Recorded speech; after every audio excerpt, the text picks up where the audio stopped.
Well, good evening. Good afternoon, I should say. I think I have the audio working this evening, so you should not have any issues. The second thing I would like to say to you is that uh, we are going to try to complete 4 chapters in the allotted time tonight. If I'm unable to complete those, if somebody joins, I usually get more than 2 hours. If somebody doesn't join, I only get 2 hours. Uh, I will conclude this tomorrow evening and have an upload tomorrow what I don't finish today. Well, it would be uploaded tomorrow morning and then obviously Wednesday morning, so you'll have both uh, everything that you need by the time that you need it. So let's look at the learning goals for tonight. For chapter 13, we're going to cover marketing in chapter 13, helping buyers buy. And we don't think about it that way, but that's what we're going to do. So we're going to define marketing and apply the marketing concept for both nonprofit and profit organizations. Describe the 4 Ps of marketing. Summarize the marketing research process.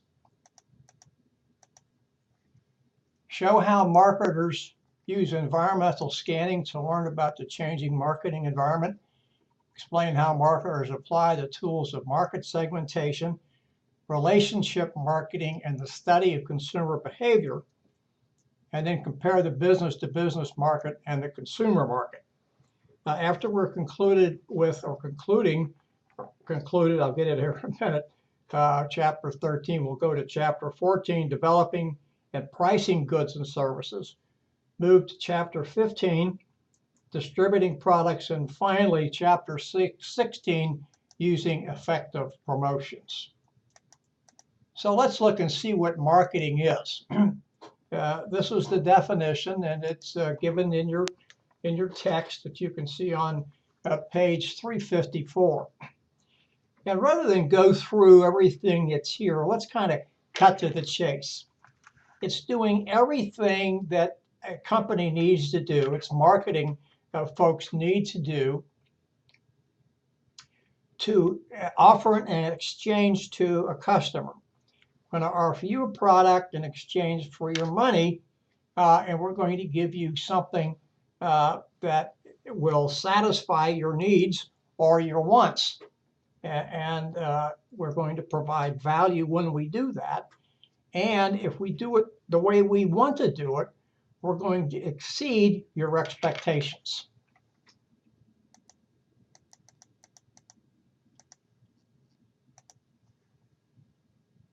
Now, notice what today is here. Today in marketing is much different than what we found in past eras, which we're going to go into shortly.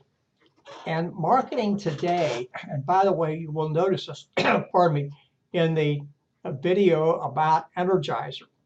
It's about creating relationships. It's about getting people to want to buy your product. When they think of, I'm just going to use a battery, they buy an Energizer. And that's what this is about. It's creating a relationship between a company and a company's product or products and a particular customer. Of course, obviously, they want that to be more particular customers, plural, than customer, singular. This particular slide talks about how marketing has changed in the movie industry. Now, not in the movie industry in Hollywood, but in the movie industry when you go to your local theater, wherever it happens to be. And notice that the market today isn't just movie. It's things for families. The last place, my wife and I don't go to movies often. We never did when we were younger. We would take our children to drive-in. You don't find drive-ins too much anymore. That's showing how old I am. But we were not big movie goers, and still not. I really don't watch a lot of movies on TV either. But the last time I went to a movie, saw a movie about Lincoln a couple of years ago. We went to a place that you could get pizza there, you could get popcorn, of course, which is always around. I think there was a couple of burger places in there. Someplace you could sit down and have a little bit more to eat, maybe get a glass of wine or a glass of beer or something of that nature. So it is improving the concept of what you're selling.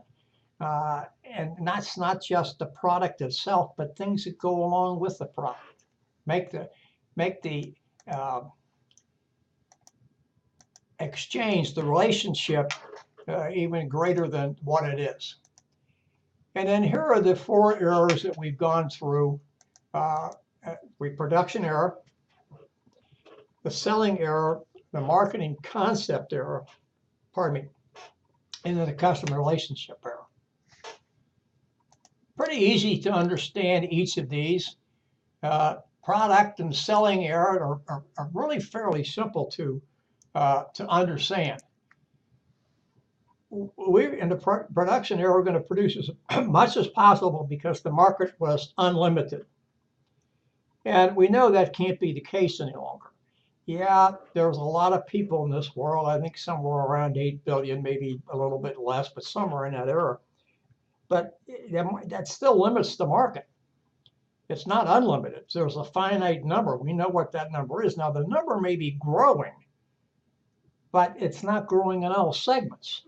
So we can't produce all the time because the segments aren't growing. And then the selling error, I mean, pretty simple. We produce it, now we're going to sell it. And there's a ready-made clientele, and so we shouldn't have any problem doing that. We went from that to what is commonly referred to, pardon me, as the marketing concept error. And this part of this, even though it wasn't called a production error any longer, because we were beyond that production era goes back into the earlier part of the 20th century. We came to the end of World War II, and we had 12 million men, mostly men. There were some women as well, but mostly 12 million men who were coming home, who were not employed. Had been in uniform for a period of time, some for the duration of the war, some a little bit longer, and they needed not only jobs, but they wanted to buy things. They hadn't been able to buy things for a long period of time. Some of those fellows particularly had a good deal of money saved up. When you're in combat zone, they don't pay you. You're paid, but the money's held until you're out of the combat zone. And so a lot of these guys coming back, having a lot of money. I worked with a fellow years ago that told me coming back on one of the troop ships that he won a lot of money, either playing poker or shooting dice or both. I've forgotten which. So guys came back with a lot of money. And because people had gone through almost 5 years of war and they were deprived of buying things. I mean, the things that were produced that normally would have been produced weren't. Things went to the war production. And so now these were going to be available, pardon me, and people wanted to buy them. So it had to be there to be ready.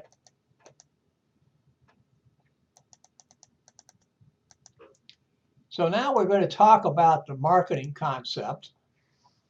And notice that it had 3 tenets to it. It had a customer orientation, it had a service orientation, and it had a profit orientation. Now, the last is pretty simple. And if you're in the business to make money, you have to make a profit. And now, remember, profit is what you have left after all operating expenses have been paid. That includes salaries and rent and utilities and all sorts of taxes, etc. So we know what that is. We don't need to talk too much about that. Customer orientation meant we had to find out what the customer wanted, both in want, I would like to have that, and in need, so we could produce what it was that they wanted and needed. And then we had to have some kind of service that cemented that relationship, that buyer-seller relationship, by following up and making sure that we satisfy the customer. Like I like to say today, you want to exceed the customer's expectations. and delivered what the customer was expecting.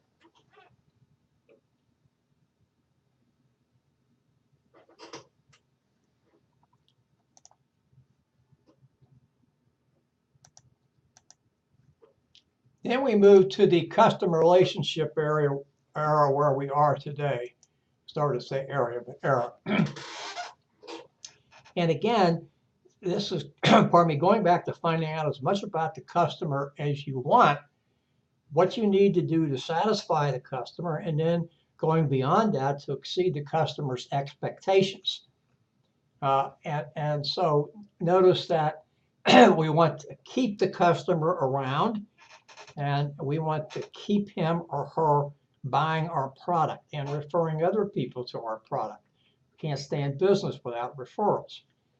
So notice here it talks about a couple of firms that are in a customer relationship management, CRM, Priceline, and Travelocity. And they allow customers to build relationships, not only with these two organizations, but also with the people that provide the services that they direct you to.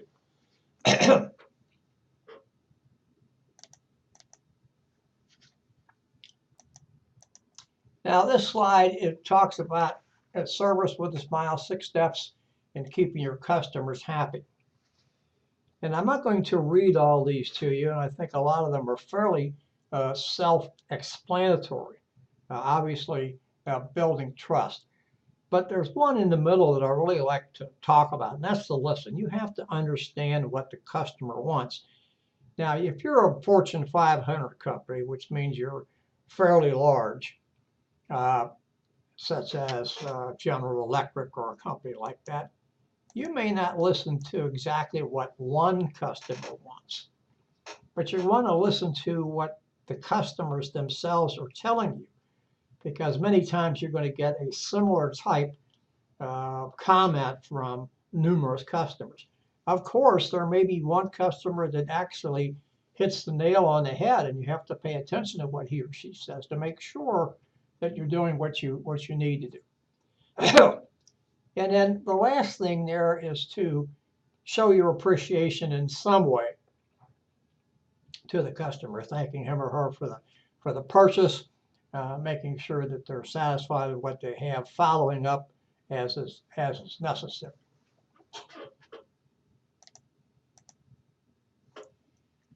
Nonprofit marketing is a lot different than for-profit marketing.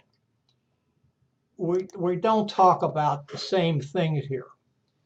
We talk about things like fundraising and public relations and special campaigns and things of that nature. But it's still marketing. It's just doing marketing a little bit differently. And you have different types of goals there. You're trying to raise money for a particular cause or whatever it happens to be. And another one is to increase membership. Nonprofit organizations thrive on membership, and they need to have members, and they need to have members who are committed. So this is just marketing a little bit differently. You're still after customers. You still want to satisfy customers, and you want to exceed their expectations. It's just a different pitch. There are some more marketing strategies for nonprofits. Really, as far as I'm concerned, it kind of follow along in what you talked about. Long-term marketing here, strategic planning, make sure you get volunteers and train them appropriately so they're continuing the message that you want to put out, providing the message the way you want it provided, and connecting with people that you want to connect with.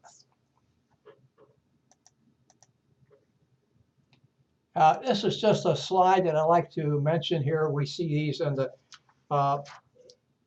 in the text, how green is green, etc., and thinking green. And so what we have to think about here is what we're doing and making sure that we're not just doing something that sounds like it's eco-friendly, that in fact it is eco-friendly and it's not adding to degradation of the environment.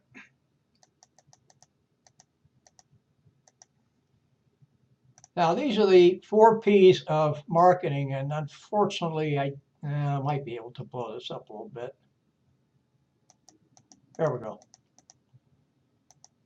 And you notice the, the 4 P's here, pretty simple to see. This is what's known as the marketing mix: product, price, place, and promotion.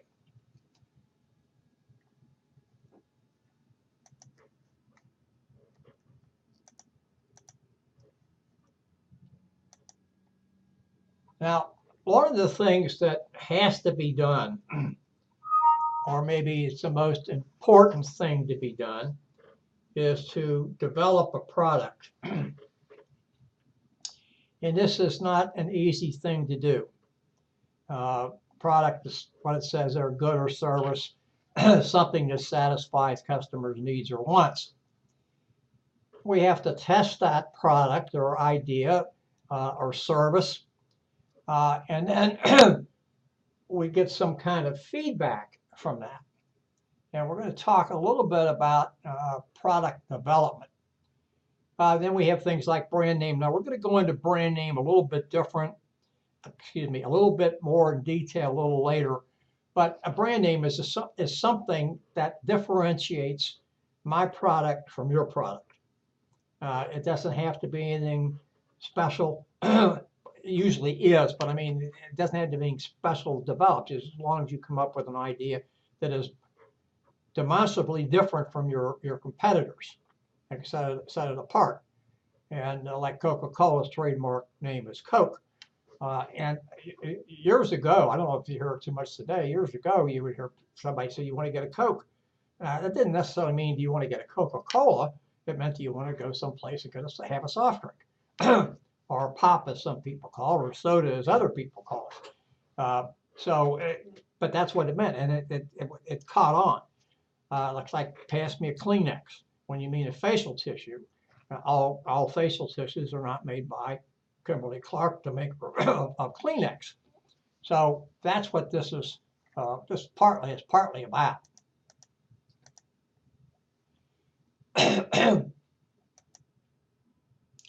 Now, I'm going to talk about, pardon me, something here at the beginning, and I'm going to probably repeat this several times over the course of these 4 chapters, or at least several of these 4 chapters, and that is pricing.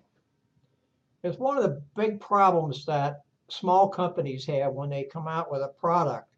They think that they have to make the product less expensive than their competitor, because otherwise they cannot get into the market.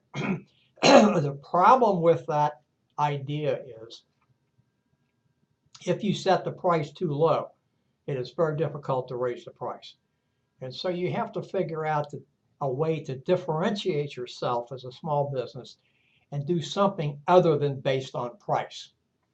So things that go into price we're competitors, and what it costs us to make the product, how much it's going to cost us to distribute the product, and then different pricing strategies like high and low pricing, etc. Now we're going to talk more about that when we get to chapter 14. And in middlemen, we're going to talk more about that when we get to chapter 15, logistics and distribution.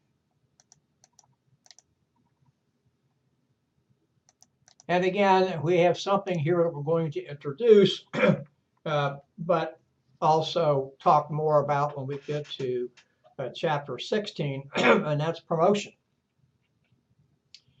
We have to be able to promote a product. We have to keep the product in the public's mind, service or idea. Otherwise, the public's going to forget about it.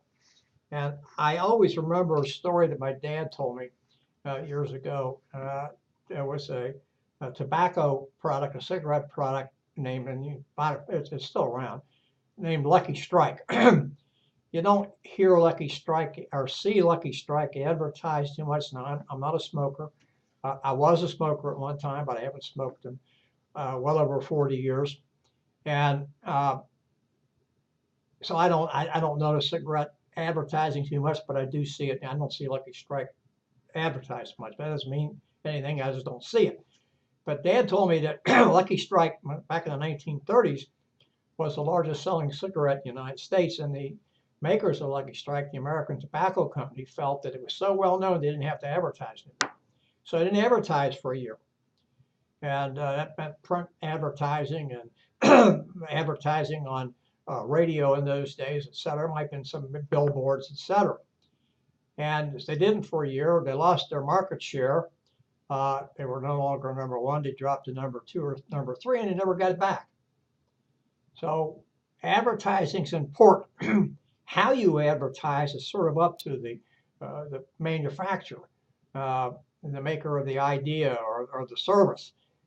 But you have to advertise. You have to tell people what's out there. Otherwise, they're going to forget that you're there. And here are a whole number of ways to advertise, some more effective than others. And of course, the most effective, at least in my estimation, is word of mouth. But that you don't get that out to a whole bunch of people. So you do want word of mouth advertising, but you have to have these others as well: personal selling and sales promotions, etc.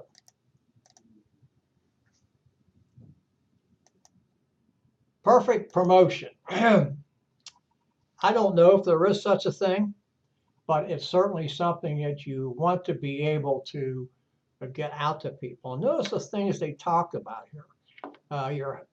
The product or idea you have, service you have, has to be something that people are going to love. Now, I would tell you that you can't love an inanimate object, but you certainly like it a lot. Notice the use of emotion-laden advertising. That means you're trying to get into people's psyche and get them to really relate to this product that you're talking about. Then you have to have salespeople who are likable and are not people you see, would you buy a used car from this person? And the salespeople have to be likable, they have to be friendly, they have to be enthusiastic. Above all, they have to tell the truth. And they can't not tell the right story.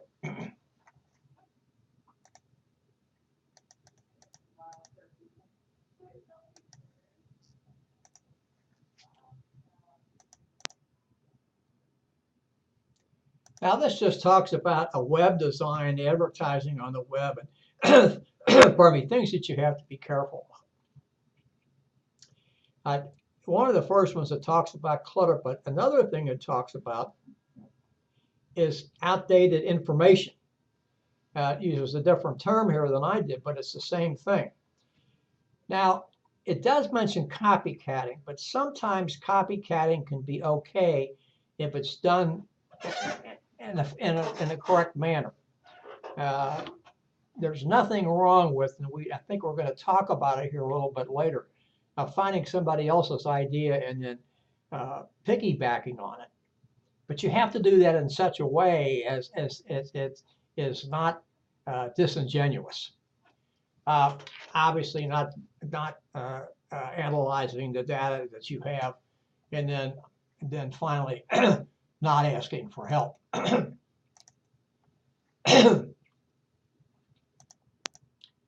This just talks about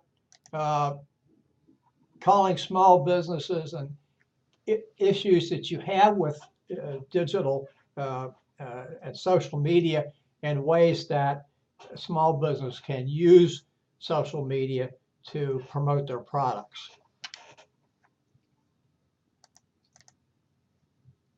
Now, this is an important thing for all marketers to do. More difficult for small businesses to do because they don't have the manpower and the resources. But you have to analyze the market two ways. The market that you want to sell to by demographics or something else, and then that market in the area where you want to sell. So, and of course, there are other things that go into it, but these two things stand out to me. The market you want to sell to, age-related, income-related, demographic, some other type of demographic-related. And then if you're going to go to a certain area, You have to make sure that that demographic you've chosen does reside in that area and resides in that area in sufficient numbers that you can be successful in doing what you want to be able to do. You have to find out, that's part of it. Then you have to find out what consumers want or need. Now, you might say, well, okay, they probably have things that they need before I move into this market. Well, that's probably true, but you can still sell something that they need with a different twist to it. So, cans have been around for how long? And is it a can that you want to be able to get into easily? Maybe you put a certain type of way to open the can a lot easier, or something of that nature. So that's, that there's a need, and you've just made the need a little bit easier. And then, as it mentions down here at the bottom, doing the proper research allows you to see the trends in the market. Where is the market going? Is it changing? Are the demographics that I'm after leaving this market area? I'm talking about now about geographical area. We have to be concerned about those types of things. Now, this is a very, very, very important slide to look at, especially the first bullet up here, number 1. You have to define the issue that you're trying to solve or the opportunity that you're trying to exploit by finding out what is the current situation. Now, obviously, there are two different things here. There's the problem or issue. You're trying to solve that, if you will, whereas the opportunity, you see the opportunity, you're trying to exploit. That means you're trying to move into an area, that is probably not being served well now, and try to get in there and drive home the things you need to drive home. Then doing the research, analyzing what you're coming up with, and then choosing the best solution to do and then evaluate, besides implementing it, evaluating it. So here we come back to defining the opportunity or the problem. Obviously, we need to find out what is it like today? What's the here and now? What do we find? Then we have to see what alternatives we have to fix this. Let's not say fix. Address this problem, and then we have to evaluate the alternatives, find out what we need, information we need that's gathering the data, etc. And then how are we going to get that data? It's some of it's easy, some of it's not so easy. The easiest way, now, probably a bad term to say, the quickest way to do research is to go after secondary data. Now, that's data that's easily found.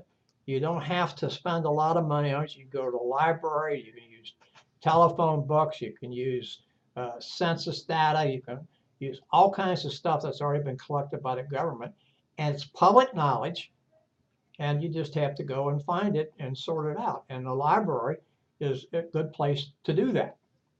Now, here's the last thing that you want to pay attention to. Even though that secondary data is good and it helps you refine what you're trying to do, it doesn't give you all the information that you need.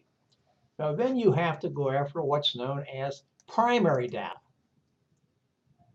And it talks here about it being in-depth information that you've gathered. You can do this by survey, you can do it through focus groups, you can do it any number of ways.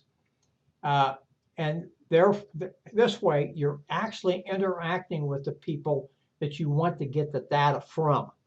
So you maybe looked at what you can find in the library, and the library says, okay, well, obviously it doesn't say what I'm going to say, but here's the area you want to look at.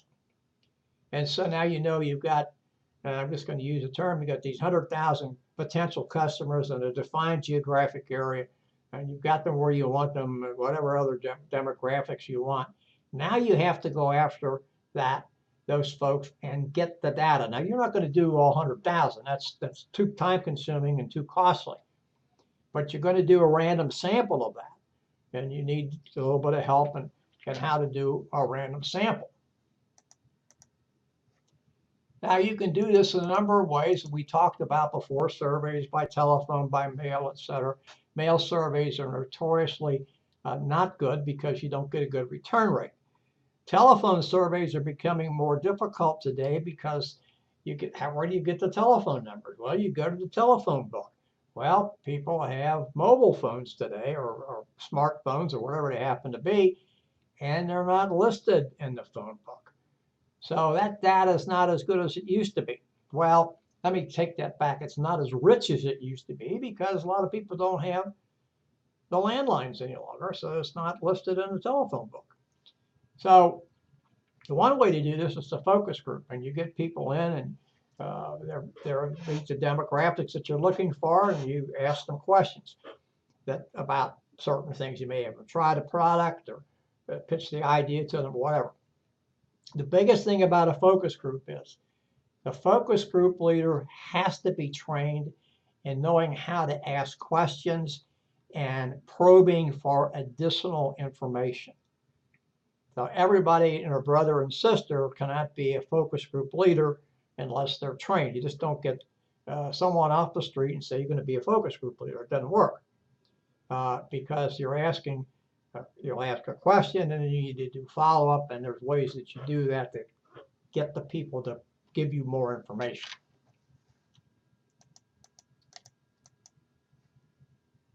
Now, once you have the data, it has to be analyzed. It has to be turned into useful information.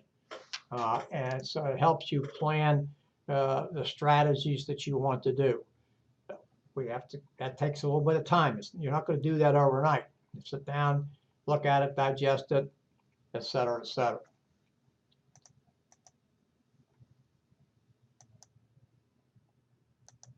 Now, here's the benefits of marketing research. I'm not going to go through all these, but it gives you an idea of what customers' needs and wants are, what their satisfaction rate is.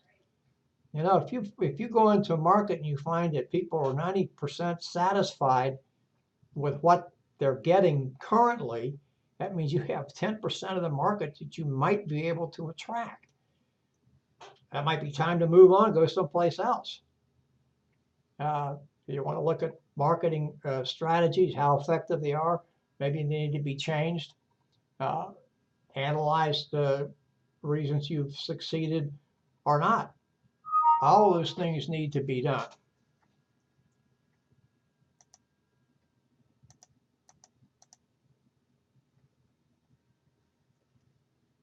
And find out what your customers want. Now, we talked about focus groups before. We don't need to go back over to that. There's a thought. Listen to what the customers, your competitors have to say. Here's another good thought. Ask your sales force what they find out. They should have their collective ear to the ground. What are they hearing? A great source of information we don't always stop and think about because they can give us what we need. There's the last one down here. It's a little bit, I'm going to say a little bit differently than what is mentioned here, and that is become a secret shopper. And you don't tell people who you are or what you're with. Find out what's going on. You need to do some environmental scanning. Remember, environmental scanning is outside your gates. It's not where you are operating. It's outside. And these are all the things that you want to look at: global, technological, socio-cultural, etc., that go into the things that you need to do in this environmental scanning. And we're going to show you a figure here of environmental scanning, which you can see in the text, and it gives you an idea of what you're doing here. And notice we have the consumer in the middle. The 4 P's surrounding the consumer, by the way, it's on page 364, 13 0.5 figure, 13.5. And then these environmental factors, competition, economic, global, technological, sociocultural. And we need to look at each of those things to see where we are and how we're going to be. These are the ABCs of marketing. And I don't want to go over each of these. You can read them as well as I can. But I think the first one is one very important: be customer focused. Of course, it starts with always. And then focus on relationship building. So it's something that you want to be doing, which we talked about at the end. I used to ask a question when I taught this course with students sitting in front of me, and that is, what product do you have that you won't take a substitute for? And there was nothing that I wanted to get out of that, but it was interesting to listen to what students had to say. This is something I want. I don't want to take a substitute for this. Why? Well, it's whatever it is. And so that's what you're doing. You're listening here, and you're getting this in your mind, so it's helping you do that. One other thing before we leave this slide is benchmark against the best company in your field. If this company is at the top, how do you fit in against that company at the top?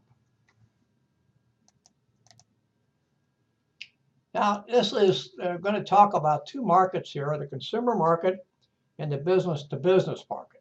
Consumer market is made up of households and individuals.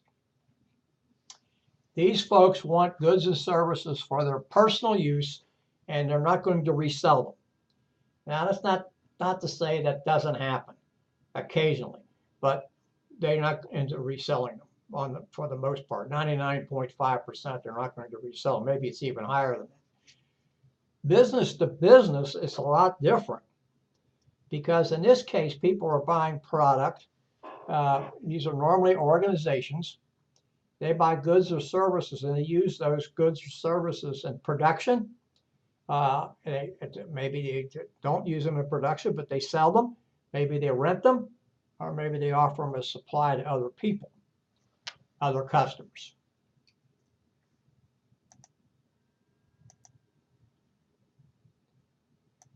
Marketing to consumers.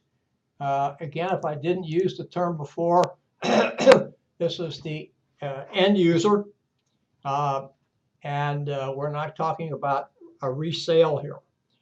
So we have to look at things like market segmentation and target marketing. Market segmentation breaks the market down into customers, as the slide says, with similar characteristics.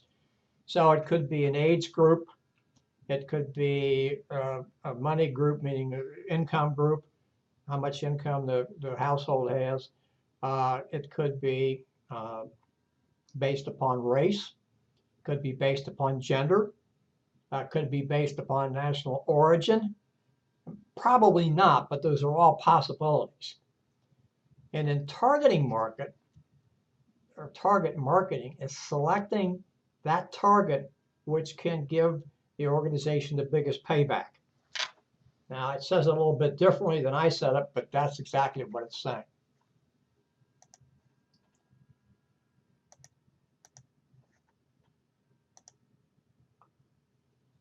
Here's how we segment. I talked about this before: geographic area, demographic. Notice the demographic variables there. Psychographic segmentation, putting people into groups based upon values, attitudes, and interests. A little bit different than above. Benefit segmentation, and finally, volume segmentation.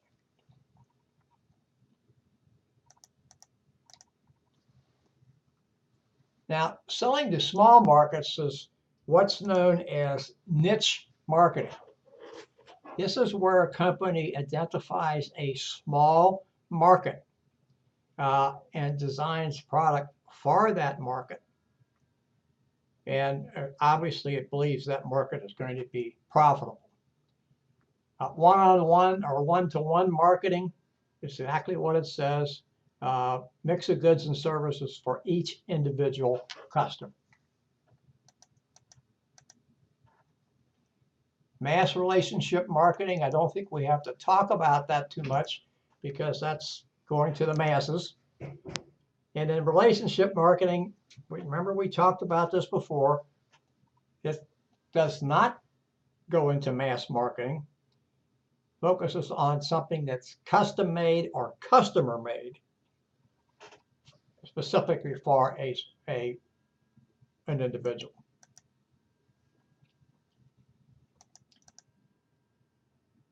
Relationship marketing is built upon, it says effective, I think we'll use that, open communication and consistently reliable service. Now, next one follows on saying staying in contact with the customer. Well, if you think about it, that's service. It may not be rendering a particular service other than communication, staying in contact. Obviously being truthful, honest, and ethical. We can't dismiss that. And letting a caring attitude come forth so people understand that you care about them and what they're doing, and that you buy the product. Now, these are the steps that a consumer makes when he or she decides to buy a product. Understand that there is something that needs to be satisfied. Look for information. Now, if you're in a grocery store, supermarket, you're looking around, there's various different kinds of loaves of bread or gallons of milk or what happens to be. So you're looking for something that differentiates them, price or whatever happens to be. Looking at the alternatives and evaluating each of them, making a decision to buy something, and then evaluating that decision.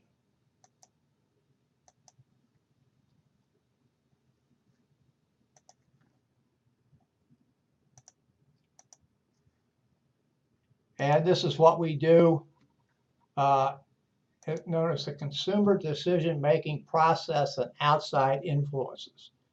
So we kind of know what this is. We talked a little bit about this. We can see this in the text on figure, pardon me, figure 13.7 on page 370.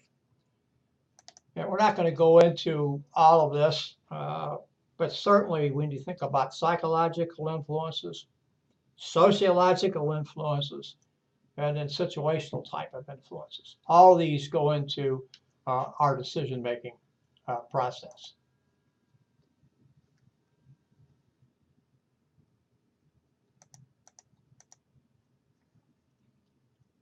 And there's some factors in consumer decision-making. We're going to have to find out. We're going to reference group. That's somebody we deal with all the time. Our culture, what's our culture tell us? So it could be subcultures. And then, of course, there's always cognitive dissonance. Business-to-business marketing, much different, because remember, these people may use the product to resell the product. They may use it in manufacturing and may use it other ways. But here we find that there's wholesalers, retailers, hospitals, and governments and other institutions. Notice the products are often sold and resold. And then finally, business-to-business market has few customers, much fewer than consumer. The customers tend to be large buyers, buy in quantity, if you will. There is rationality as opposed to emotion in the decision. It's based upon cost, maybe it's based upon delivery, maybe it's based on a combination of those two, maybe it's based on something else, but rational decision making. Sales are direct, even consumer sales are often direct too, but these are direct. And promotions for the selling focuses heavily on what's known as personal selling.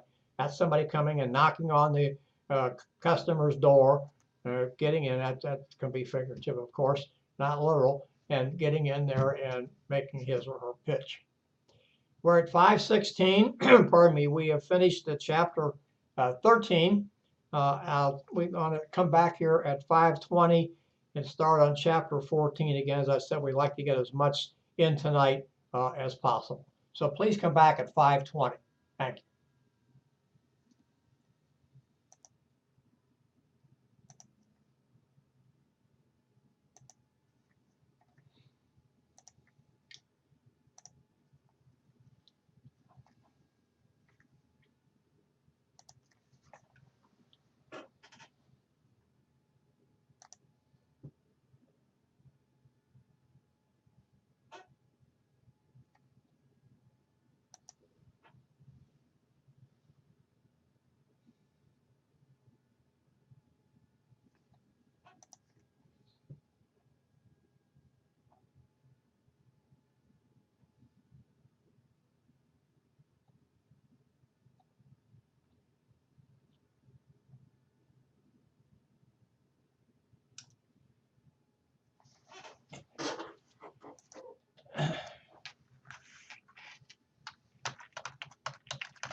It's 5:20. We are ready to begin chapter 14, developing and pricing goods and services.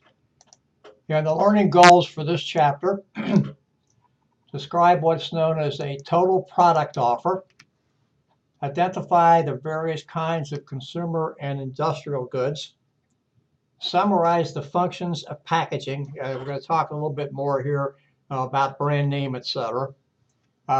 As we see right here on the next slide, or next bullet, I jumped ahead of myself and forgot it was there.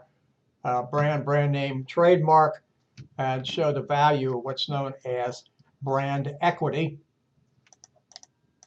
And finally, explain the steps in new product development. Describe the product life cycle, which is very important. And then finally, identify various pricing objectives and strategies.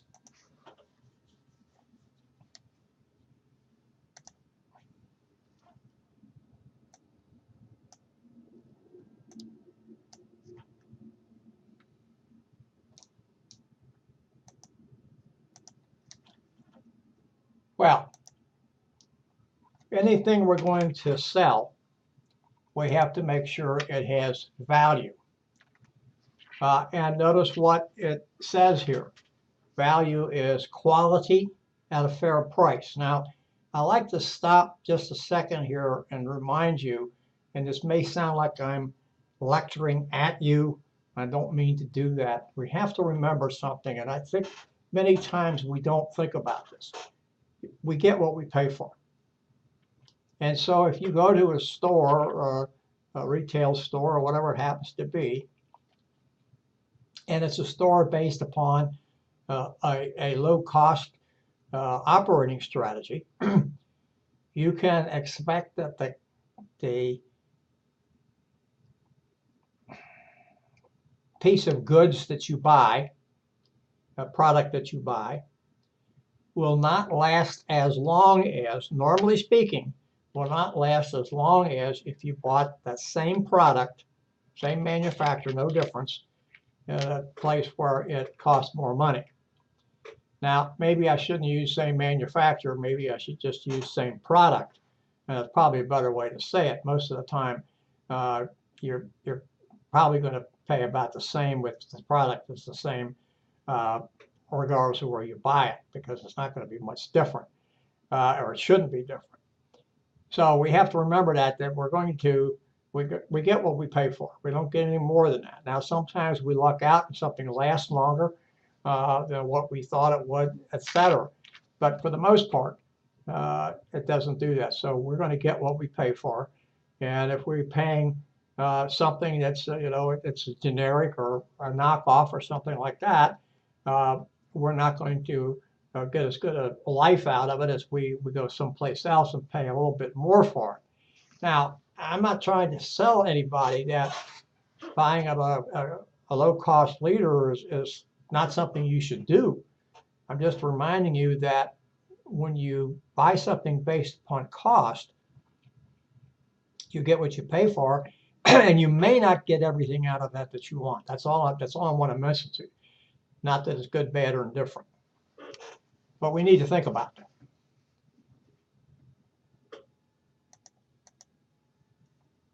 Now, these are some products that customers won't give up regardless of how their wallets are pinched, if you will. And I'm not going to go through that. You can look at that and say, well, yeah, that applies to me. No, it doesn't apply to me, etc. So how we want to do those things. And there are some things that people would give up. And again, it's not something that I'm going to spend a lot of time on. You may have other things that you would give up. But this is just telling us things that we would do and things that we wouldn't do based upon our circumstances.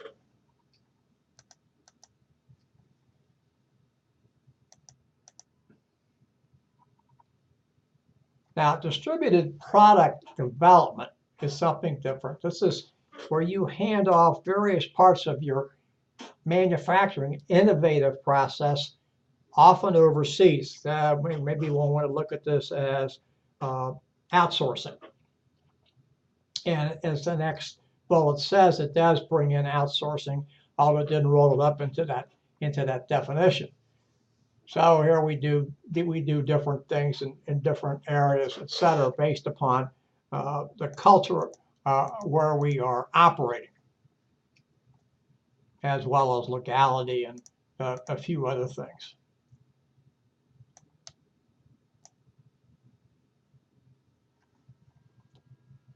Now, this particular slide talks about what is known as a total product offer. And notice what it says there. It is everything, pardon me, that the customer evaluates before he or she decides to purchase. So it's looking at things that are both tangible, what is observable to the five senses, and what is intangible. So notice what it says next here. This means that the manufacturer has to pay attention to what his or her customers want. Goes back to doing research. And it's very important that that be done Otherwise, you're not going to find out what the customer wants. These are inventions that came out during the Great Depression. The Great Depression started in 1929 and lasted through a good part of the 1930s. To put that in perspective, we had approximately 25% of the workforce out of work, unemployed. You've probably seen pictures of long soup lines standing outside kitchens and things of that nature. And people really were very destitute. And then we had some natural disasters on top of that, the beginning of the Dust Bowl and things of that nature that caused even more privation than what was simply just being out of work. Not that that wasn't bad enough. And this just talks about various products that have come into the marketplace that we don't find any longer, and what they've been replaced by. And again, I'm not going to go through a whole lot of this, but I think one that's interesting to talk about down here is instant photographs. We went from Polaroid, which came out in the 1940s, as I remember, then Kodak. Even though Kodak was around, Kodak made an improvement on what Polaroid brought out. Then we went to what Canon brought out. Now we have cell phones that take pictures.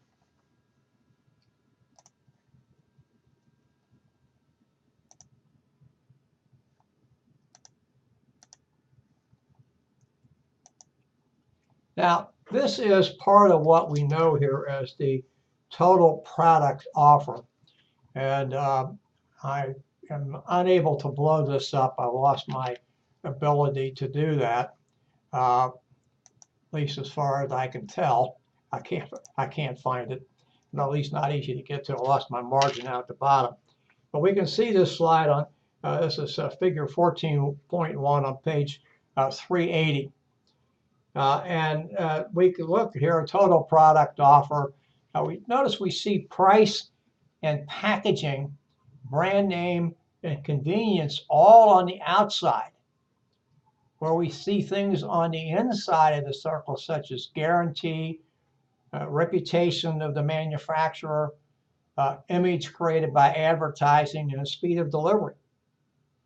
So what that says to me, and it should say to you, is that the four things that is mentioned here are much more important than price and package and brand name and convenience.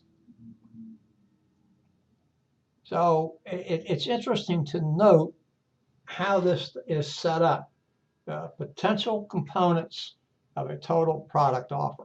All these things are important. I don't diminish any of these. But notice how they are set together.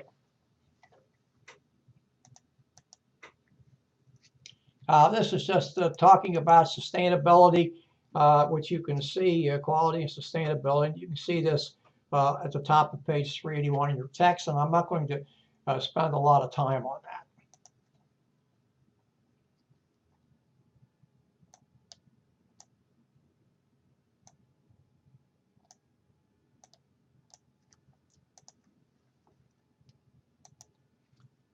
Now we're going to talk about a product line, and we're going to move from product line to product mix and things of that nature. Get some kind of idea here.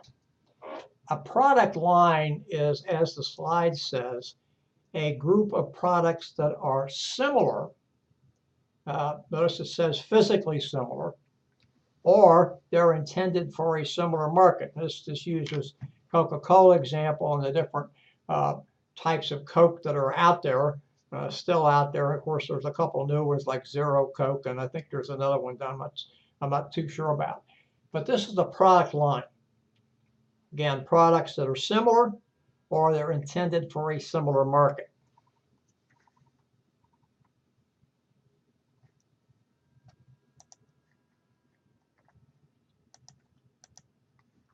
A product mix is a different type of ball game, if you will, because it's the number of product lines offered by a manufacturer. And here the example is Procter & Gamble, and it has toothpaste, and it has laundry detergent, and it has disposable diapers. It has a number of other type things that you can buy. Product, that's a product mix. Because even though these are all consumer convenience products, that convenience, I'm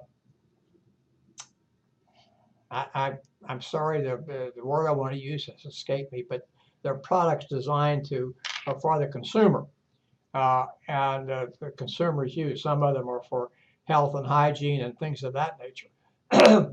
Even though they're designed for the consumer market, they're different in some way. Toothpaste from batteries, from disposable diapers, from bar soap, from detergent, etc.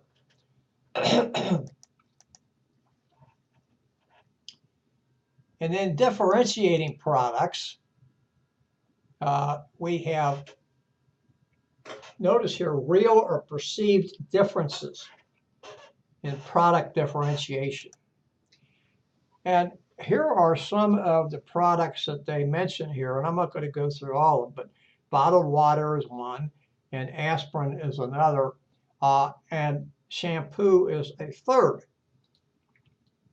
There is very little difference between any of these products, and people will buy based upon name association, or because they buy generic, or they buy a store brand, or something else. Now, for a while, Pepsi-Cola was selling a bottled water. I don't remember the brand that they named, and it had on there that the source of the water was PWS,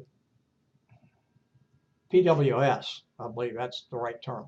Well, that stood for public water source. And does that mean that you just went to the tap and turned the tap on and that was the water? Well, I don't know exactly if that was what Pepsi-Cola was doing, but that was certainly the perception that people had.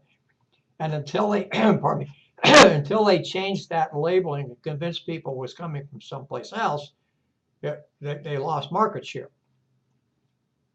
Now, yeah, some of the bottled water comes from certain type of spring, and some is well water, and some is other. But essentially, water is water is water. Now, you obviously want the water to be potable. You don't want salt water, seawater, brackish water, or something like that. The same thing is true with aspirin. There's no difference in aspirin, whether you buy Bayer aspirin or something else. Aspirin has to meet certain criteria to be called aspirin. And so what you buy, it depends upon what you want to spend. If you say, I'm going to buy Bayer aspirin, you're spending more money than maybe what you need to do. I'm not telling you wrong. I'm just saying that aspirin's aspirin. So what marketers do and must do is they must differentiate their product that's aspirin, like Bayer aspirin is, from something else. Or Bayer can say, hey, we were the originators of aspirin. We've got the formula. We know what it's like. Trust Bayer. We've been around for however many years they've been around. So does that make Bayer better aspirin than some other aspirin? The chances are the answer to that is no. But the marketer is trying to convince you that it's better. And I don't mean that convinced to be bad here.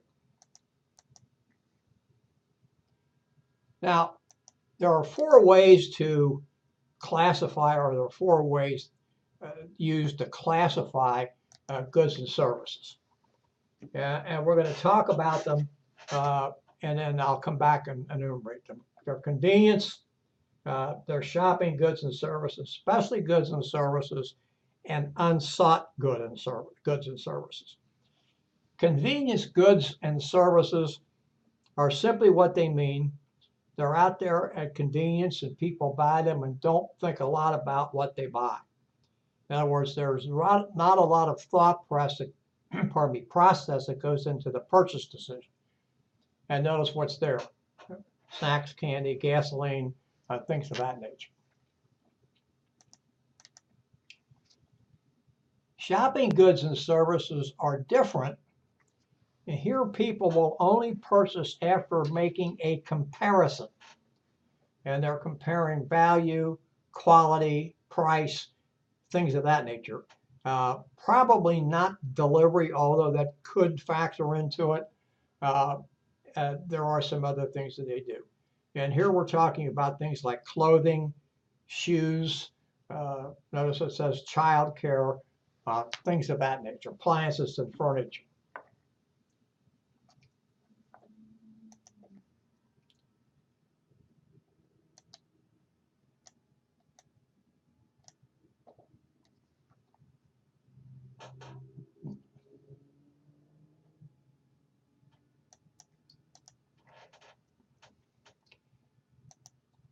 Specialty goods and services are goods, particularly goods, but services fall in that category as well, that have a brand name associated with it. And notice it says a unique characteristic. And so, and you will not find these products every place. Notice it talks about Tiffany glass. It talks about Rolex watches, Lamborghini automobiles, Ritz-Carlton hotels. Now, Ritz-Carlton Hotel falls into the service category, but you won't find a Ritz-Carlton every place. There's not a Ritz-Carlton in every major city in the United States, for instance. So they're only going to be in certain places, certain locales, and they're going to attract a certain type of clientele. You're not going to find them every place. I said Tiffany glass. I should have said Tiffany jewelry. Tiffany's not in the glass business any longer.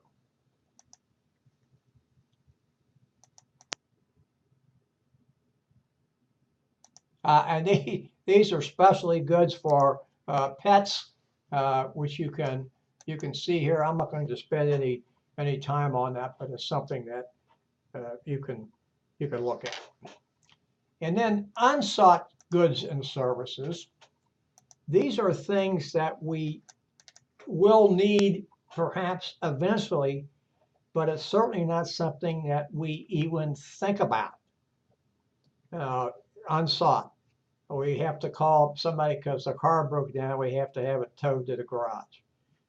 Someone in our family expired, and we have to think about making funeral arrangements. There are other type things that we don't think about, et cetera. Now, I would disagree with renter's insurance, and the reason I would disagree with it is because a lot of people today, when they rent an apartment, will ask, do I have to have renter's insurance, or what is covered, or what's my responsibility? On the other hand, there are people that don't know about renter's insurance until something happens and the owner of the property says, we don't cover that. You didn't read your contract. So it does fall into that category. I think today people are a little bit more sophisticated and we wouldn't see that as much, but I'm not going to tell you it doesn't exist.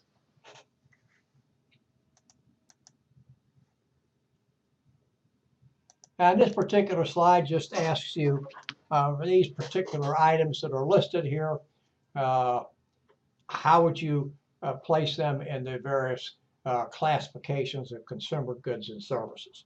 I'm not going to go through that, but something that you may want to think about when you view the slides tomorrow when they're posted.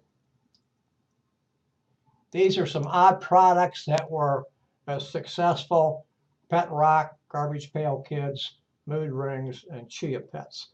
Not something that I'm going to spend any time on whatsoever.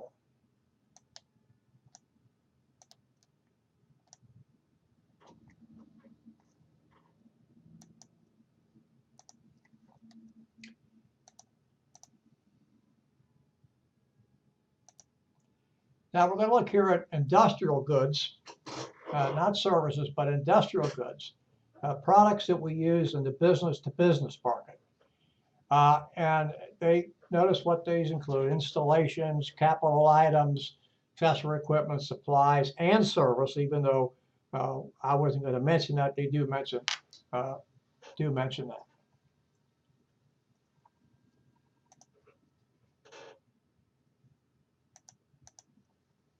And now we come to an item or a topic or a series of items that I think should be interesting to all of us, and that is packaging.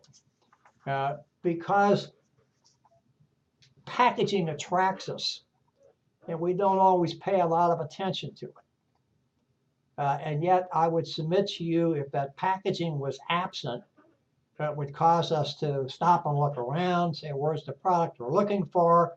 I don't see it anyplace, and maybe even forget about it altogether.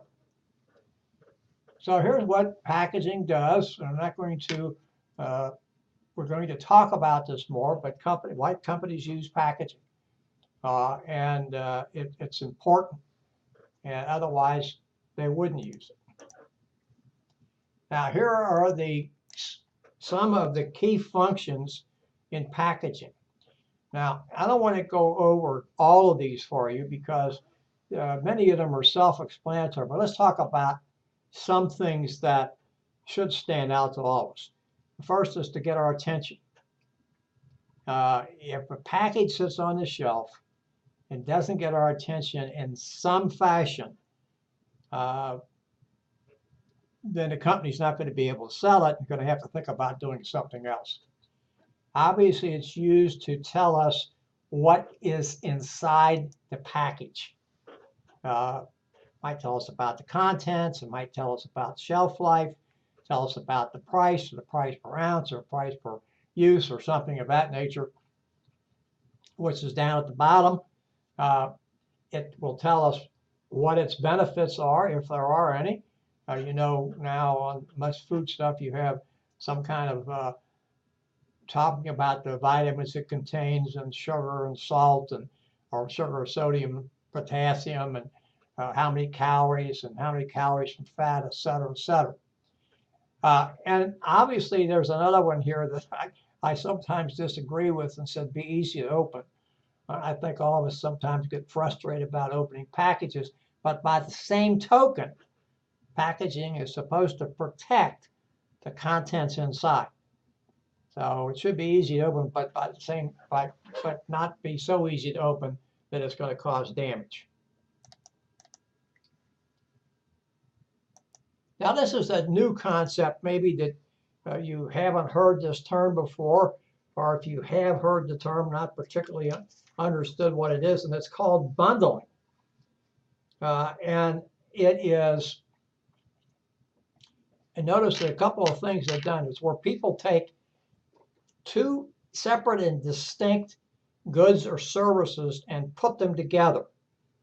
Virgin Airlines will send a limousine to take you to the door in some cases, and from the door to the airport. Financial institutions give you advice as well as for your purchases, and also perhaps for having money with them, financial advice. Now we're going to come to what we talked about before to some extent, and hopefully we're going to enlarge upon it now, and that is branding. We have brand name, or we have brand, and then we have trademark. Now, a brand is something that identifies a product and distinguishes or differentiates in some way from that of its competitors. That's a brand. And so we know what that brand will do.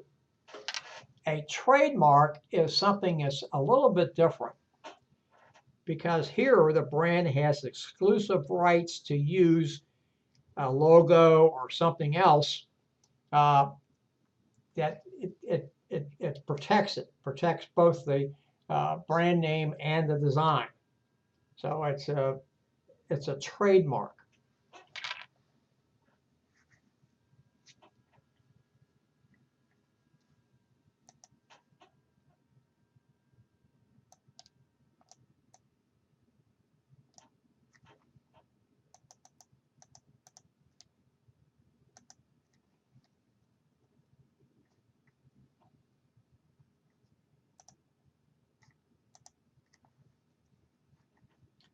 I'm skipping a couple of items there that we don't really need to bring up.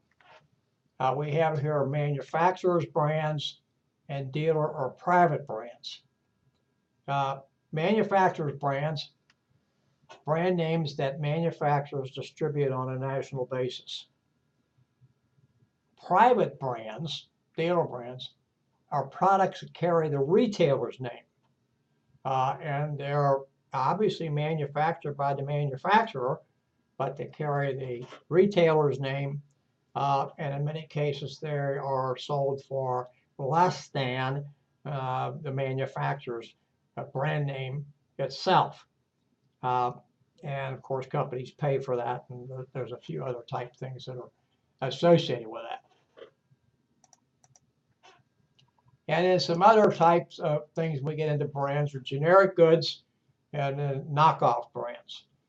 Generic goods, these are sold at discounts when you compare them to manufacturer or even the private labels. And knockoff brands are simply put illegal.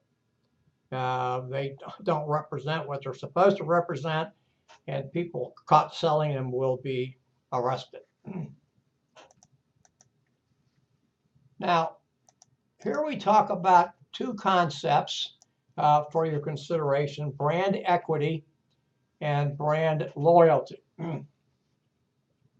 Brand equity is the value of the brand itself and then symbols that are associated with it. So Coca-Cola, for instance, would be the brand name, and then there's a little C that goes with Coca-Cola that they have as part of their brand.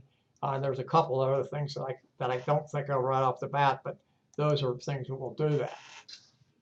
Brand loyalty is simply where the customer or customers simply say, I will take product X and no substitute. And what we find, though, today is that brand loyalty is not as strong as it used to be. I don't know what to make of that. I just point that out to you so you can look at it. This is a slide that talks about the most valuable brands. Again, this information is dated. It goes back to, I can't read that slide for sure. It goes back to 2012, I think maybe even before that. And it's dated, so it may change. We may not have as much as what we had at that particular time. This is just origins of symbols, which we're not going to spend any time on whatsoever.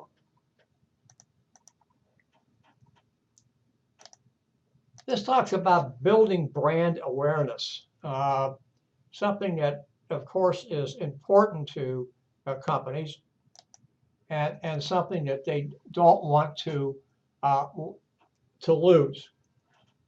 Notice what brand awareness is. It's how quickly somebody can recall, if you will, a given brand name and what conjures up in their mind once that is said to them, category, etc.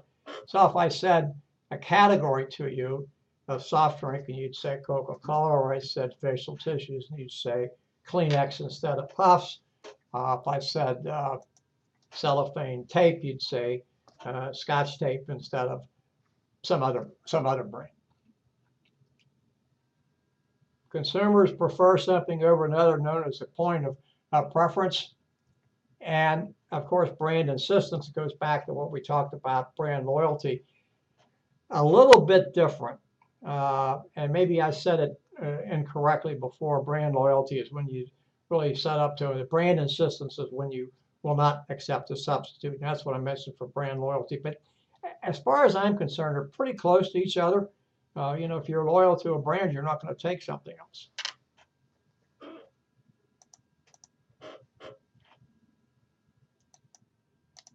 This talks about building brand association.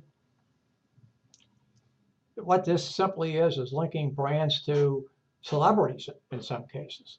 You may remember some years ago that Coca-Cola was associated with Bill Cosby. Also, Royal Pudding was associated with Bill Cosby. There's some others around. Cosby's the one that comes to my mind the quickest.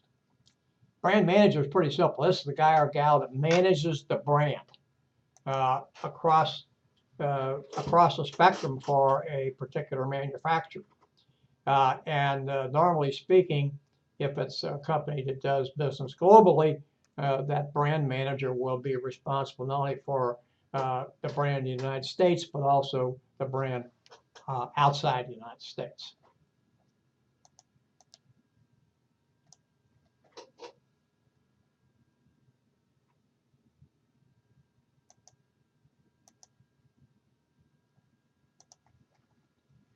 Now, this is new product generation, new product development process. And as I mentioned, I am unable to blow the slide up. You can find this on page 391, figure 14.3 in your text.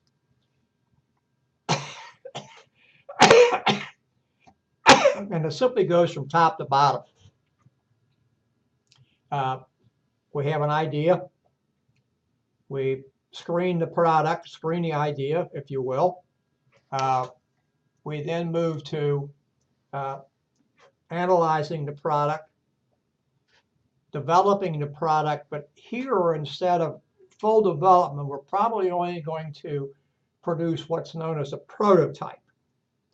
Then we're going to test that prototype. It might be field testing or market testing. And then eventually we're going to, if it passes that, we're going to bring it to commercialization. Now, the fact of the matter is that most products never see the light of day because they don't pass something. They don't pass one of the steps in here. They may not even get to the prototype manufacturing process. Or if they get that far, they may not get past the marketing evaluation, where they go out to test markets in various locations, within the United States, to find out if the product is viable and whether or not it's going to see the light of day.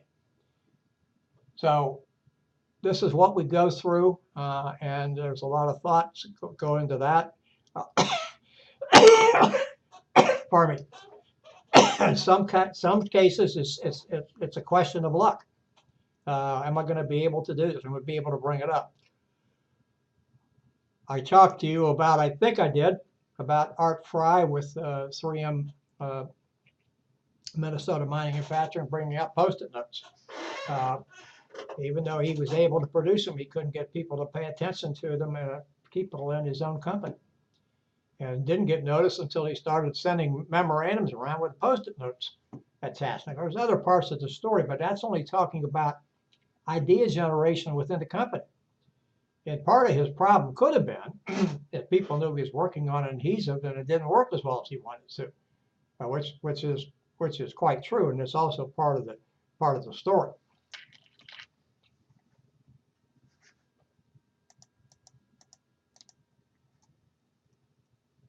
And this is still part of what we're doing here, bringing a product to market, product screening, product analysis. Obviously, with product screening, we're going to go through the pluses and minuses of it. Is it cost effective to produce this? What sort of profit will we be able to make up from this?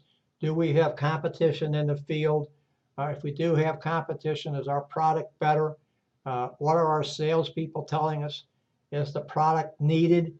Are we just duplicating something that's out there and won't be able to get market share? So that's a lot of what goes into that. And that's part of the product screening. It's also part of product analysis because they kind of go together in a way. Obviously, screen the product first because you want to find out, what's going to give us the biggest bang for the buck. Once you found that out, you're going to analyze. But you've done some of this analyzation all along the process, or you can't say that these two steps are completely separated. They're not, and they shouldn't be thought of that way. Yeah, we're going to screen. Say we have 25 products. We're going to screen amongst those 25 products ones we want to concentrate on. Probably going to come down to one or two or maybe three probably no more than 4. But we're still analyzing as we're going along. And so we're doing part of these steps together. Concept testing, that's where you go out to the market and find out if the marketplace is going to support it. You go to a test market, get some reaction from people that try the product. You might use some focus groups here, etc. And then, of course, if it's passed all these tests, then we're going to put it out on the market. We're going to bring it to the market through what's known here as commercialization. But you know, in some cases, you have to stop and think, well, if companies went through all this and they did all this, why did they bring out things that just didn't make any sense? And a couple that come to my mind is the Edsel, which came out in the late 50s, 57, 58, 58, 59, only lasted 2 years. I'm not sure exactly what year it came out. It was 57 or 58. The story is, or was, at the time the Edsel came to the marketplace, it was the most researched car that had ever come around. And yet it was something that almost never saw the light of day. Almost as soon as the car came out, comedians were making fun of it. And it just could not ever capture the consumer's imagination. And then I guess the other one that I've always been surprised at was New Coke. New Coke had a big pitch person, and Coca-Cola wanted to join the modern generation, and went on and on and on and on and talked about what it was going to do and how it was going to improve things and taste, et cetera, et cetera. And I think we saw it here in the text earlier, the market that lasted 77 days on the market until it was pulled.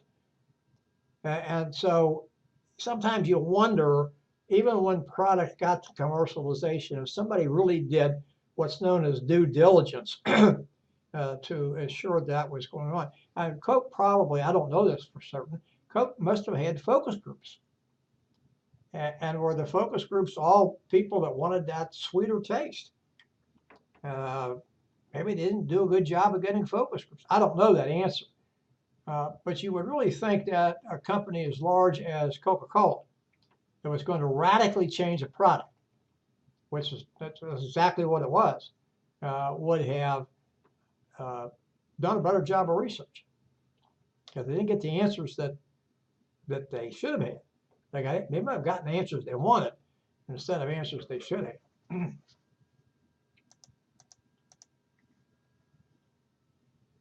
This is just talking about food trucks and how they have caught on more and more in popularity.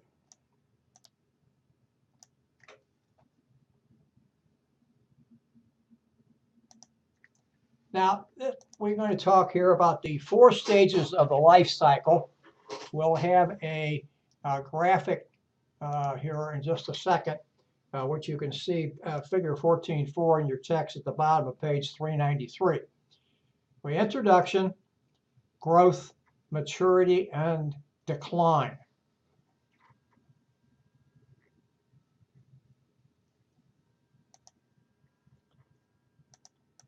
And here is the graphic as I mentioned to you, again, page 393 at the bottom. And let's take this through here. I hope you can see this, but you can sort of look in the text and see it.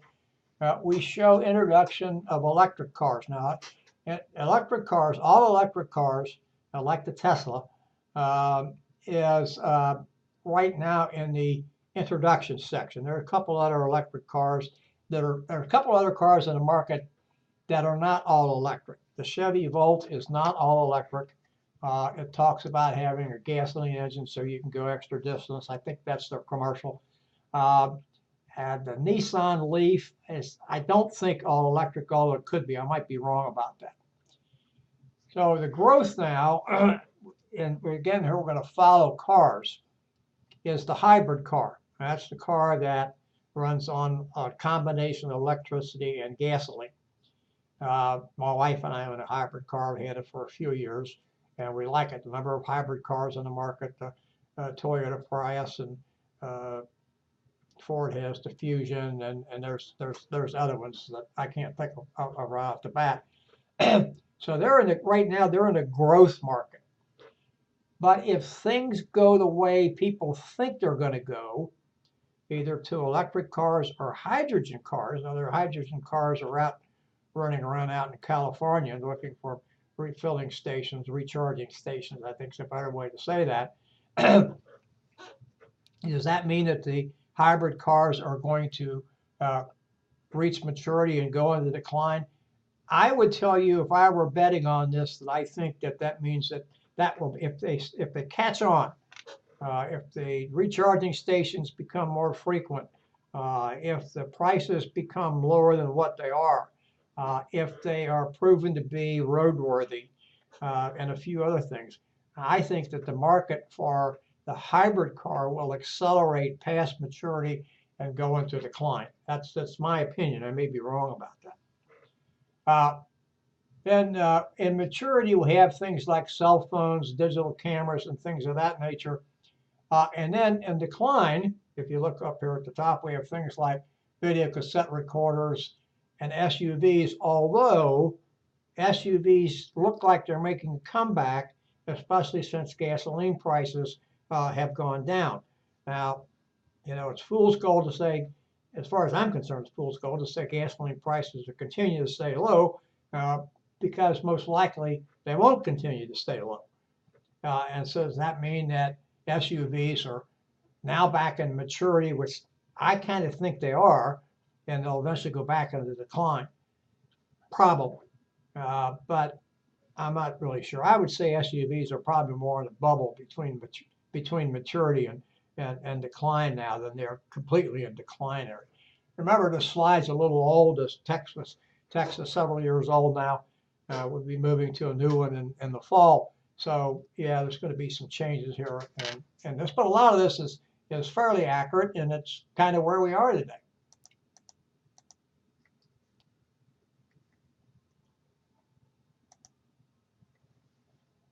Pricing objectives.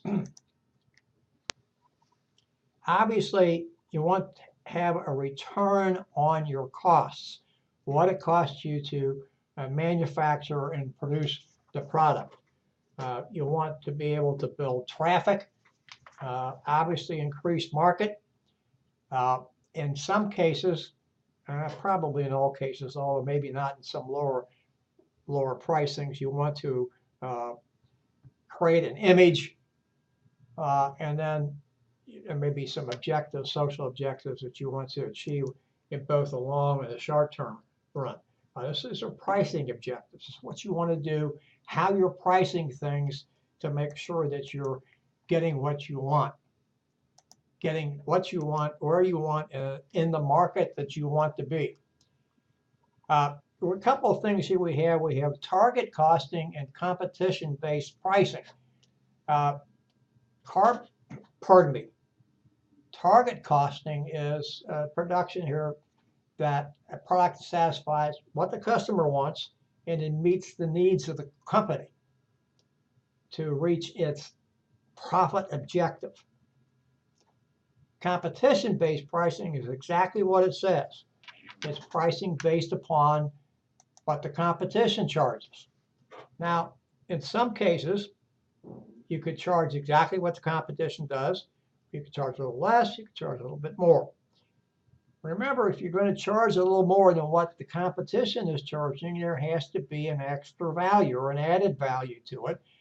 So the customer understands that he or she is getting more than what someone else will be getting.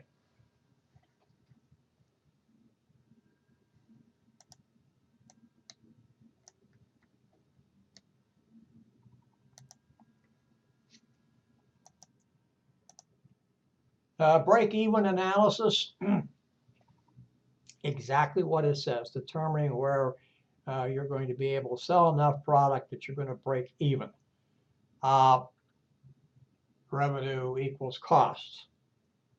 Now, you're not going to stay in business very long if you continually are getting out there and where revenue equals cost, because you need to make a profit. Total fixed cost, this is where everything in your production remains the same, and that's how you base your pricing objective. Notice what it says, or no matter how much is produced or sold. Doesn't happen too often. And then variable costs change according to the level of production. So fixed cost says that all your costs remain the same regardless of how much you produce or how much you sell. That means your rent's going to stay the same, your utilities are going to stay the same, cost of equipment's going to stay the same, cost of production is going to stay the same, wages or salaries are going to stay the same, etc. That just doesn't happen.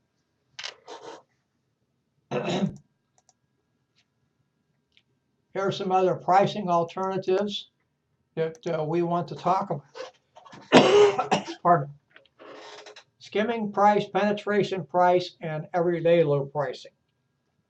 Skimming is where you get a new product to market and you have no competition or little competition, and you can set the price as high as you want to recover costs of your operations, etc.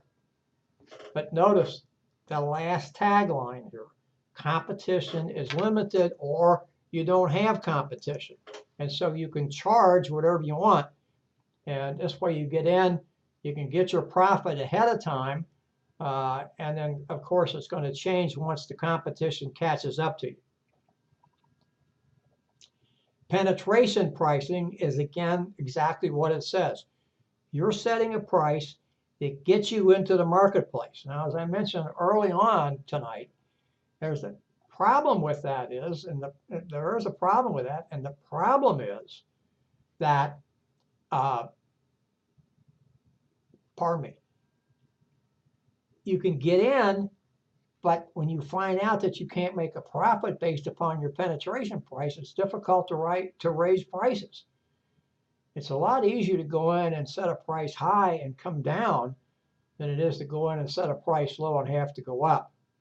Now, I'm not talking about you set a price low and the general cost of production goes up and everybody raises their prices. I'm talking about you've set a price that is not sustainable over a long haul just to get in the marketplace. And then you find out, oh yeah, I can't make any money, I've got to get out. That's going to cost you a lot of time, a lot of trouble, and it's not worth it. Also notice here that it's done to perhaps discourage other competitors in the marketplace. Now that assumes that there are other competitors in the marketplace. I was going under the assumption that there are already competitors in the marketplace and you're setting your price low so you can get into the market. So there's two ways to look at that. One scenario I said, or the other thing is to keep competitors out of the marketplace. If you're large enough and you can get in and you can do that, pardon me, keep competitors out, you're able to get volume, that's probably okay.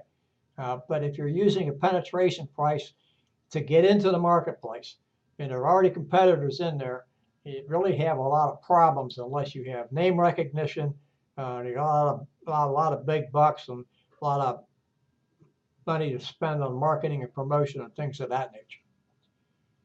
Everyday low pricing, there are, as you know, retailers that advertise this, and this is simply setting your prices lower than the competition and not having sales.